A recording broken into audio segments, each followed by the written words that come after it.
салом дӯстон, сарпарасти шабакаи мо ширкати дорувори даво мебошад. Ширкати даво ба шумо дороҳои бо сифати баланд аз давлатҳои арабӣ ва Туркия пешниҳод месозад. Миноксидил барои баровардани риш ва мӯи сар мебошад. Самюнван бошад барои иштиҳо омадан ва барои вазн гирифтан мебошад. Эпимедиум паста барои зиёд кардани қувваи мардинагӣ ва дигар дороҳои гиёҳӣ шумо метавонед аз ширкати дорувории даво дарёфт созед. Доставка ба ҳама шаҳрҳои Федератсияи Россия карда мешавад. Рақамҳо дар рӯи экран. Суроғаи ширкати даво дар шаҳри Москва, кӯчаи Складочная, дом 1, строения 18, падези 8 ва ошёнаи 4 бо ширкати дорувории даво бошед.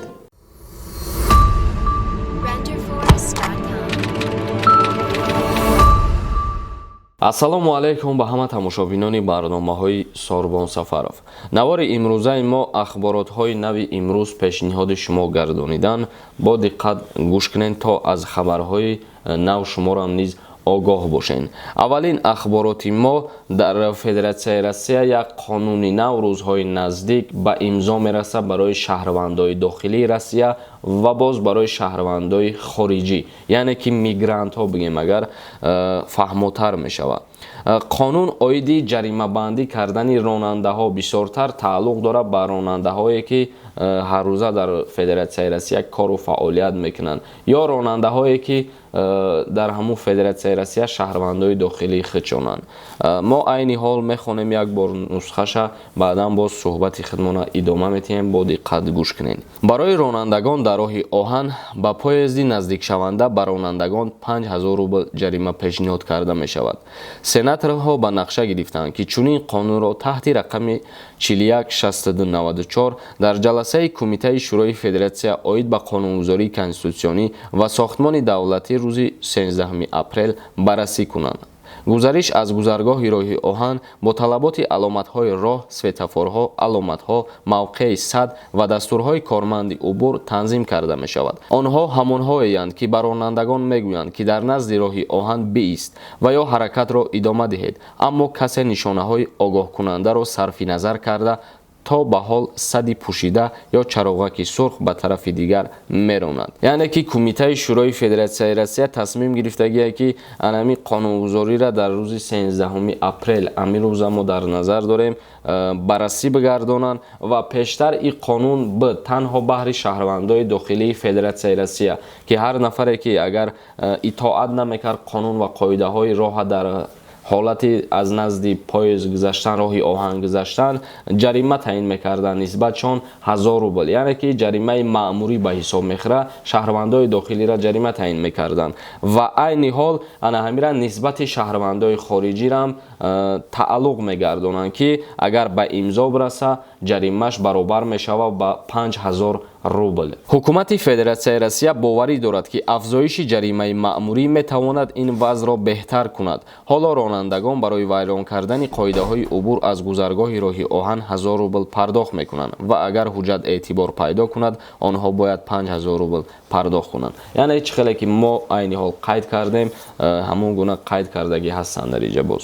мегзарем ба қисми ахбороти навбатӣ оиди дар ромити ҷумҳурии Тоҷикистон бомба тарконида шуд. мақомоти зидди дахл бомбаеро ки моҳи феврал дар дараи ромид пайдо шуда буд инфиҷор доданд. ин раванд беш аз 3 соат тӯл кашид. бинобар шаҳодати сокинон бомбаи пайдошуда дар дараи ромид дар шаҳри Ваҳдат аз сӯи мақомоти зидди дахл инфиҷор дода шуд. ба хотири инфиҷори ин бомба аҳолии деҳаи Шифо, собиқ Калтучи, ҷамоати Ромид ва ҳам бошандагону истироҳатгоҳҳои собиқадорону маъюбони мутааллиқ ба Возорати тандурустӣ ва ҳифзи иҷтимоии аҳолии Ҷумҳурии Тоҷикистон ба истироҳатгоҳи Зайрон ва деҳоти атроф интиқол дода шуданд.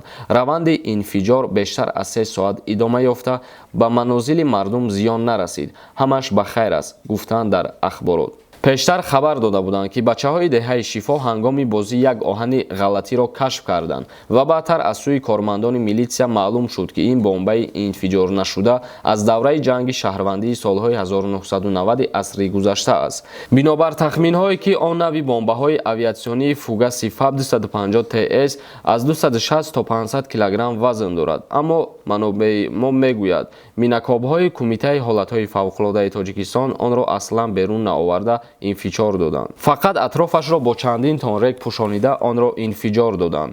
Ба ин вуҷуд инфиҷор муҳим буд, аммо зиёни молӣ дар пай надошт, гуфтанд дар хабарнома. яъне бародарони азиз, дар моҳи феврали соли равон як гурӯҳ бачаҳои деҳаи шифои ноҳияи Ромид як бомбае ёфтанд ки аз солҳои ҷанги шаҳрвандӣ боқӣ мондагӣ будай ва дарҳол ба коркунои мақомотҳо хабар медиҳанд ва коркунои милитсия омада тафтиш мекунанд ки дар ҳақиқат бомбае будай ки ҳоло таркиш дода шудагӣ набудай ва баъдан коркард кардан дар ҳақиқат фаҳмиданд ки чӣ намуди бомба будай. Бомбае ки ФАБ 250 ном доштай ва аз 260 то 500 килограмм вазн доштай ва ба хулосае омаданд ки ин бомбаро битарконанд дар ҳамуҷа. Шахсиятҳое ки дар наздикиҳои ҳамун ҷои тасмим гирифташон зиндагонӣ мекарданд ё ки дар уҷа осоишгоҳ ва истироҳатгоҳ қарор дошт, онҳоро ба дигар ҷо кӯчониданд ва дар ҷое ки таркиш ба амал омад бо чандин тон